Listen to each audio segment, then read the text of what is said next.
പറഞ്ഞത് അത് ഞങ്ങളുടെ ജന്മഗുണമാണ്, ഇതെല്ലാം ദൈവം കൽപ്പിച്ചതാണ്, ഞങ്ങളെ ഇങ്ങനെ ദരിദ്രരായി ജനിപ്പിച്ചിരിക്കുന്നു. ഒരു കൂട്ടം ആളുകളെ സുഭിക്ഷമായി ജീവിക്കാൻ വേണ്ടി ദൈവം ഭൂമുഖത്തേക്ക് കൊണ്ടുവന്നിരിക്കുന്നു. അവരോട് കമ്മ്യൂണിസ്റ്റുകാർ ദൈവത്തെ കുറ്റപ്പെടുത്തി ഒന്നും പറഞ്ഞിട്ടില്ല. ഇപ്പം കമ്മ്യൂണിസ്റ്റുകാർ ദൈവവിരോധികളാണ് എന്ന് പറഞ്ഞിട്ടാണല്ലോ ചിലർ കമ്മ്യൂണിസ്റ്റ് പാർട്ടിയിൽ നിന്ന് ആളുകളെ ഒരു അമ്പലത്തിൻ്റെ മുറ്റത്ത് ഒരു രാഷ്ട്രീയ ഗാനം പാടിപ്പോയതിന് ഒരു ദൈവവും കോപിച്ചിട്ടില്ല. പക്ഷേ കോപം ഉണ്ടായത് RSSകാർക്കും കോൺഗ്രസ്സുകാർക്കുമാണ്. കേട്ടില്ലേ? ശ്രീകോവിലല്ല, വെളിയിൽ അതിൻ്റെ കമ്മ്യൂണിസ്റ്റുകാരുടെ ഗാനം കേട്ടാൽ ഏതെങ്കിലും ദൈവം കോപിക്കുമോ? കാരണം കമ്മ്യൂണിസ്റ്റുകാർ ഒരിക്കലും ദൈവത്തോട് യാതൊരു അലോസരവും കാണിച്ചിട്ടില്ലല്ലോ.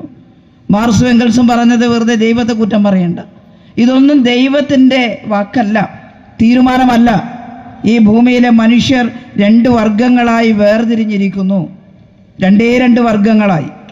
കാപ്പിരിയായാലും വെള്ളക്കാരനായാലും ഇന്ത്യക്കാരനായാലും ആഫ്രിക്കക്കാരനായാലും എല്ലാം മനുഷ്യർ 2 വർഗങ്ങളായി വേർതിരിഞ്ഞു പോയിരിക്കുന്നു ജീവിത പ്രയാണത്തിനിടയിൽ. അതിലൊരു കൂട്ടർ എണ്ണത്തിൽ കുറവാണ്.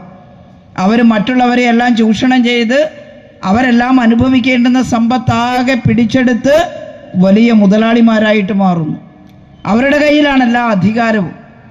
അങ്ങനെയുള്ള ചൂഷകർ ഒരു ഭാഗത്ത്, എന്നാൽ കോടിക്കണക്കിന് മനുഷ്യർ ഈ ചൂഷണത്തിന് വിധേയരായി ആഹാരമില്ലാതെ, വസ്ത്രമില്ലാതെ, വിദ്യാഭ്യാസമില്ലാതെ ഈ ഭൂമിയിലെ ജീവിതം ജീവിച്ച് ഒടുങ്ങുകയാണ്.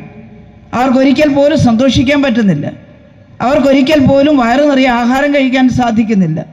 ജീവിതത്തിൻ്റെ സന്തോഷവും സുഖവും എന്താണെന്ന് അനുഭവിക്കാതെ 30-40 വയസ്സാകുമ്പോഴേക്കും ആയുസ്സെത്തി മരിച്ചു പോകുന്ന ലോകത്തെമ്പാടുമുള്ള അധ്വാനിക്കുന്ന മനുഷ്യരോടാണ് കമ്മ്യൂണിസ്റ്റ് മാനിഫെസ്റ്റോ പ്രസിദ്ധീകരിച്ചുകൊണ്ട് ഈ തത്വചിന്തകർ മാർക്സും എംഗൽസും പറഞ്ഞത്, നിങ്ങൾ സംഘടിക്കുക, നിങ്ങൾ ഒരുമിച്ച് ചേർന്ന് സമരം ചെയ്താൽ നിങ്ങൾ കൂടി അനുഭവിക്കേണ്ടുന്ന ഈ സമ്പത്ത് നിങ്ങളുടേതായിട്ട് മാറും.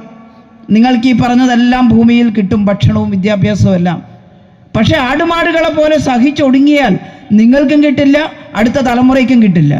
അതുകൊണ്ട് നിങ്ങൾ ഒരുമിച്ച് ചേരുക, സർവ്വരാജ്യ തൊഴിലാളികളെ സംഘടിക്കുക. നിങ്ങൾക്ക് നഷ്ടപ്പെടാൻ കൈവിലങ്ങുകൾ മാത്രമേ ഉള്ളൂ. നിങ്ങൾക്ക് കിട്ടാൻ പുതിയൊരു ലോകമുണ്ട് എന്ന ആഹ്വാനം കേട്ടിട്ടാണ് ജീവിതത്തിൽ മറ്റൊന്നും ചിന്തിക്കാനില്ലാത്ത, ഒന്നും നഷ്ടപ്പെടാനില്ലാത്ത, എന്നാൽ തങ്ങൾക്ക് കിട്ടിയില്ലെങ്കിലും തങ്ങളുടെ മക്കളെങ്കിലും മനുഷ്യരെ പോലെ ജീവിക്കുന്ന ഒരു സമൂഹം ഉണ്ടാകുമെന്ന പ്രതീക്ഷയിൽ ലോകത്തെമ്പാടും ചെങ്കൊടിയുമേന്തി പാവപ്പെട്ട കൃഷിക്കാരും കർഷക തൊഴിലാളികളും സംഘടിച്ചത്.